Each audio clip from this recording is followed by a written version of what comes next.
அன்பு வணக்கம் நண்பர்களே, அனைவரும் வெற்றி அடைய எனது மனமார்ந்த பிரார்த்தனைகள். சரி, இன்றைக்கு வந்து மிதுன ராசியில் 7, 16, 25 தேதியில் பிறந்தவர்களா நீங்கள்? உங்களுக்கான விளக்கம்தான் இது. அதுக்கு முன்னாடி நம்மளோட இந்த சரவண சக்ஸஸ் சேனலை லைக் பண்ணுங்கள், ஷேர் பண்ணுங்கள், சப்ஸ்கிரைப் பண்ணுங்கள், கமெண்டில் உங்களோட கமெண்டை கொடுங்க. என்னென்ன தகவல்கள் உங்களுக்கு வேணும் அப்படின்னு சொல்லிட்டு இன்றைய காலகட்டத்துக்கு ஏற்ற மாதிரி உங்களுக்கு தகவலை கொடுப்பதற்கு நான் தயாராக இருக்கிறேன். சரி, மிதுன ராசி என்றாலே சிறந்த ராசி, அன்பானவர்கள், ரொம்ப சைல்டிஷ்னு சொல்லக்கூடிய சின்ன குழந்தைகளோட குணமுடையவர்கள். இவங்க வந்து ரொம்ப அன்புக்கும் பாசத்துக்கும் எதிர்பார்க்கக்கூடியவர்கள். வியாபாரத்துறை, பேச்சு திறமை, கல்வியில் இவங்க வந்து ரொம்ப சிறப்பாக இருப்பாங்க. கல்வி தரம் இவங்களுக்கு ரொம்ப உயர்ந்து இருக்கும். நிறைய பாசிட்டிவான விஷயத்தை நீங்கள் படிக்கணும், கேட்டுக்கொள்ளணும். புத்தகங்கள் படிப்பது உங்களுக்கு ரொம்ப சிறப்பான விஷயம். ஏன்னு சொன்னாக்கா சில விஷயங்கள் நான் இங்கே குறிப்பிட ஆசைப்பட்றேன். அதாவது என்னன்னு சொன்னாக்கா, எந்த அளவுக்கு நிறைய விஷயங்களை நீங்கள் கற்றுக்கணுன்னு ஆசைப்பட்றீங்களோ, ஆனால் அதில் வரக்கூடிய நெகட்டிவையும் நீங்கள் கற்றுக்குவீங்க. ஸோ அதனாலேயே நீங்கள் வந்து நிறைய புத்தகம் படிப்பது சிறப்பு.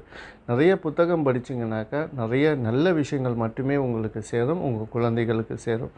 அதனால் உங்கள் வாழ்க்கையில் நிறைய வெற்றிகள் கிடைக்கும். என்றைக்குமே சரி, பாசிட்டிவான புத்தகங்களை இந்த மிதுன ராசிக்காரர்கள் படிப்பது ரொம்ப சிறப்பு. சரி, இப்போ வந்து 7, 16, 25 ஸோ இந்த 3 எண்களுக்கும் வித்தியாசங்கள் பார்ப்போம். 7 என்பது ஆன்மீகம். மிதுன ராசியில் பிறந்தவர்கள் ரொம்ப தனித்திறமை பெற்றவர்கள். இப்போ இவங்க வந்து 7ஆம் தேதி பிறந்திருந்தாங்கன்னா, கேதுவோட எண்களில் பிறக்கும் போதே இவங்களுக்கு என்ன ஆகும்னாக்கா, ஆன்மீக வழிபாட்டில் தான் இவங்க வாழ்க்கை ரொம்ப போகும். இவங்க வந்து ஆன்மீகத்தில் அதிகமான கவனமும் ஆசையும் கொள்வார்கள். ஆன்மீக சேவையே இவங்களுக்கு ரொம்ப முக்கியம். குடும்பத்துக்காக நேரம் ஒதுக்கினாலும் இவங்க வந்து ரொம்ப ஆன்மீகவாதியாக இருப்பார்கள்.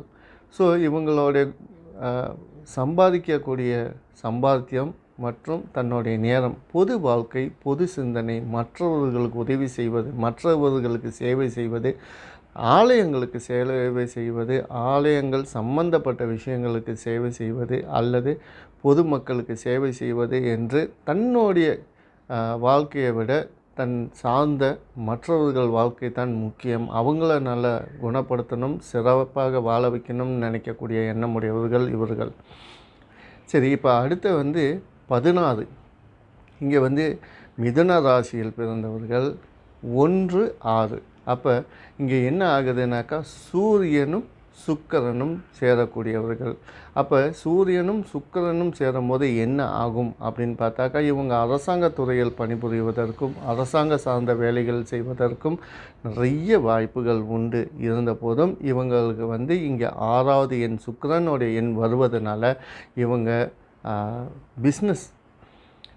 பிஸ்னஸில் பெரிய அளவில் வருவதற்கும் வாய்ப்பு இருக்குது. பிஸ்னஸ் சம்மந்தப்பட்ட எல்லா துறைகளிலும் கற்றுக்கொள்வதிலும் கற்றுக் கொடுப்பதிலும் இவங்க திறமசாலிகள். 16வது எண்ணில் பிறந்தவங்களுக்குன்னு தனித்திறமையே உண்டு. அதாவது இவங்க வந்து லைஃப்பில் வந்து ரொம்ப சக்ஸஸ் அடையக்கூடியவர்கள், உயர்ந்த நிலைக்கு செல்லக்கூடியவர்கள், அதே நேரத்தில் ரொம்ப அதிகமாக செலவு செய்யக்கூடியவர்கள்.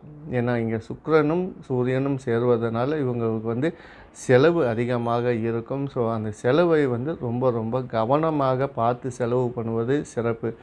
நண்பர்கள், உற்றார் உறவினர்கள் இவங்ககிட்டேருந்து பணத்தை உதவியை கேட்டு வாங்கிறதுல ரொம்ப சுலபமாக இருக்கும். ஏன்னு சொன்னால் இவங்க வந்து மற்றவர்களை நம்பி கொடுப்பதும் தன்னுடைய சொந்த சேமிப்பு என்பதில் கொஞ்சம் கவனக்குறைவாகத்தான் இருக்கும். சரி, அடுத்தது வந்து 25 இங்கே பார்க்கும்போது சந்திரனும் புதனும் சேருவது.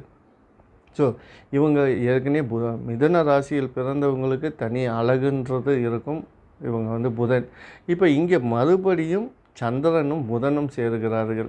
சந்திரன் அழகு, அதனால் இவங்க வந்து ரொம்ப அட்ராக்ஷனாக இருப்பாங்க. பிறர் பார்க்கறதுக்கு ரொம்ப அழகாக இருப்பார்கள். ஆணாகட்டும் பெண்ணாகட்டும் ரொம்ப ஈர்ப்பு சக்தி உடையவர்கள், மற்றவர்களை ஈர்க்கக்கூடியவர்கள்.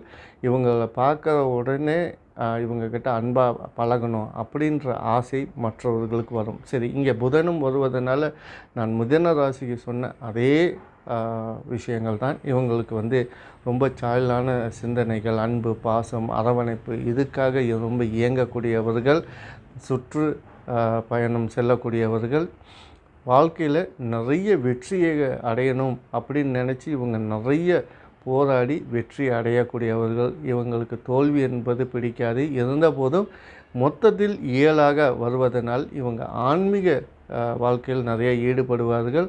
மிதுன ராசியில் பிறந்து இந்த 7வது எண்களில் அல்லது 16, 25இல் பிறந்தவர்கள் பெரிய புகழ்பெற்ற குருமார்களாக, வழிகாட்டியாக உருவாகுவதற்கு வாய்ப்புகள் நிறைய இருக்குது.